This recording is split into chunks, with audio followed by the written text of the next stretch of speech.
নমস্কার বন্ধুরা, আমার রান্নার নতুন একটি ভিডিওতে তোমাদের সকলকে স্বাগত। আজকে তোমাদের করে দেখাবো জিভে জল আনা চিংড়ি মাছের মালাইকারি। চিংড়ি মাছের মালাইকারি ভালোবাসে না এমন লোক কিন্তু খুব কমই আছে। এই চিংড়ি মাছের মালাইকারি রেসিপিটা কিভাবে করতে হয় চলো দেখে নিই। আর হ্যাঁ, আমার নতুন নতুন রান্না পাওয়ার জন্য আমার চ্যানেলটি সাবস্ক্রাইব করে দিও। তো চলো দেখে নিই। দেখো, এখানে চিংড়ি মাছ নিয়ে নিয়েছি, আমি ধুয়ে কেটে পরিষ্কার করে নিয়েছি, মাথাটা ফেলে দিয়েছি, অনেকে মাথাটা রেখেও নিতে পারো। তো এখানে চিংড়ি মাছ, এটা হচ্ছে নারকেলের দুধ, আর রয়েছে পোস্ত, কাজু, সর্ষে বাটা, এখানে রয়েছে আদা রসুন পেস্ট, কুচনো ধনেপাতা, কাঁচা লঙ্কা, গোটা গরম মশলা, টক দই, আর রয়েছে টমেটো কুচি, পেঁয়াজ কুচি।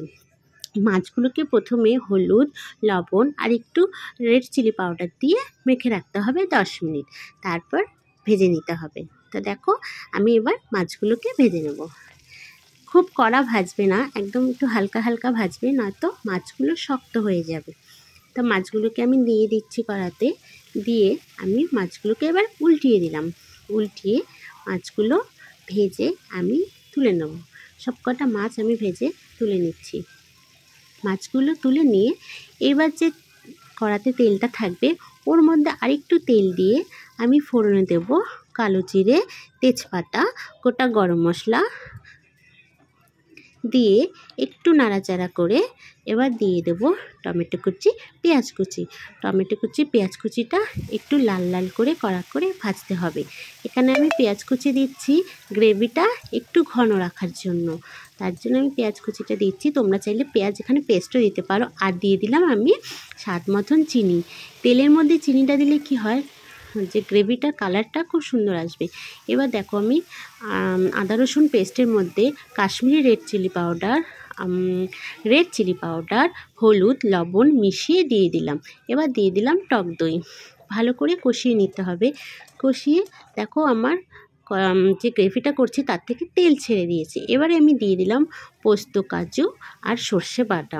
পোস্ত, কাজু, সর্ষে বাটা দিয়ে আর বেশি কষাতে হবে না, একদম হালকা কষিয়ে দিয়ে দিলাম যে নারকেলের দুধটা, সেই নারকেলের দুধটা আমি দিয়ে দিলাম। দিয়ে একটু নাড়াচাড়া করে এবার আমার এখানে দেখো, আমার মনে হচ্ছে আমার একটু জল লাগবে, তাই আমি একটু জল দিয়ে দিচ্ছি। এই আমি একটু জল দিয়ে দিলাম। জল দিয়ে একটু নাড়াচাড়া করে ফুটতে দিতে হবে। ফুটে আসলে এবার দিয়ে দিতে হবে চিংড়ি মাছগুলো। চিংড়ি মাছগুলো দিয়ে একটু নাড়াচাড়া করে ফুটতে দিতে হবে। ফুটে আসলে আমি দিয়ে দিলাম গরম মশলা গুঁড়ো। গরম মশলা গুঁড়ো দিয়ে আর একটু নাড়াচাড়া করে এবার একটু ঢেকে একদম গ্যাসের ফ্লেমটা একদম মিডিয়াম রাখতে হবে, লো টু মিডিয়াম, কারণ মাছটা ফুটতে দিতে হবে, সেদ্ধ হবে। এই সময় একটু ঢেকে দিতে হবে। দেখো, আমি ঢেকে দিচ্ছি। দেখো, আমি ধনেপাতা কুচিটা দিয়ে দিয়েছি, ওই ভিডিওটা করতে আমি পারিনি। আর এরপর আমি দিয়ে দিলাম কাঁচা লঙ্কা। ধনেপাতাটা তোমরা একদম নামাবার পরেও দিতে পারো, কোনো অসুবিধা নেই। তো আমি এখানে আগেই দিয়ে দিয়েছিলাম, আমি ভিডিওটা করতে পারিনি, ভুলে গেছি। দেখো, কালারটা কি সুন্দর আসছে, আর খেতেও কিন্তু খুব সুন্দর হয়েছে, দেখতেও খুব ভালো লাগছে। রান্নাটা কেমন লাগলো জানি।